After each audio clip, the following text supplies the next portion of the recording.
Today we're getting wild in the kitchen with Mike Kempenick, otherwise known as the Gentleman Forager. And Mike, I understand we're making a delicious foraged recipe today. What are we making? We're gonna do a twist on quesadillas. We'll make campfire quesadillas.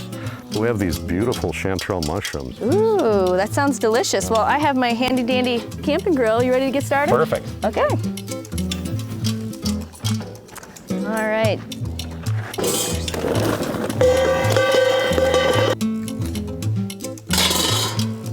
All right, Mike, we started our coals. We gotta let them warm up a little bit. I would love to chat briefly about the chanterelle mushroom, because I understand this is a summer mushroom.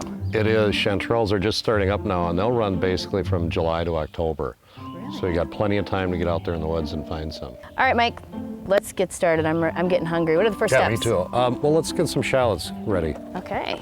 We need 1 or 2 shallots. We better have a couple, right? Can you have too many shallots? No, I don't think you can. All right, we got some shallots. How about we do a few of the peppers there? Okay. These are sweet They are. They're peppers, totally mild. sweet. They're not hot at all.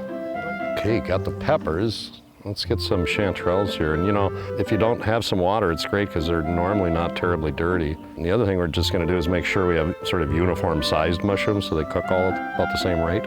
All right, our coals are hot. I think we're ready to get cooking. Sounds good. I'll give you the cutting board. I'll grab Okay. some pans, huh? Sounds excellent. Okay, let's get a little butter in that pan. Feels huh? hot. Okay, we have about 2 tablespoons of butter. All right, Lauren, I think we can put the shrooms in. Can you add these before the shallots? Yeah, we'd like to get them going a little. They're gonna take a little bit longer than the shallots. Thyme to season. Okay, I'm guessing a little thyme A here. little thyme will do it, yeah. We're gonna go really easy on that, Yeah. just a little pinch. Just a little pinch? Yep. All right. Well, that looks about right. I think we can throw in those shallots and the peppers. Okay, the rest of it on in. We'll just get it coated a little bit with the butter.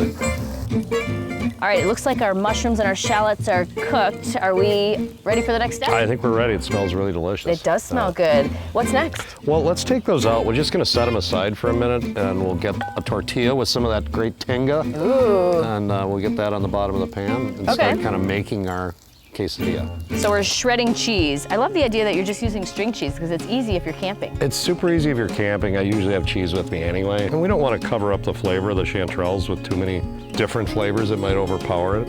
All right, Laura, let's grab that mushroom mix and we'll pile that on. How's that look? Oh, it looks awesome. Looks really Perfect. good. And then we'll put some Tinga on another tortilla. Now we assume we're gonna place it on top here. Yep, you're gonna put Tinga side down, right? Then I like to weight that down, which is another reason we have this other smaller cast iron pan here. Okay. Why don't you give it a flip? Let's see what it looks like. Okay. Ooh, that is golden brown. Ooh, there we go, nice and hot. Smells good. That looks spectacular. Should we cut it up? Yeah, Taste I'm it? hungry.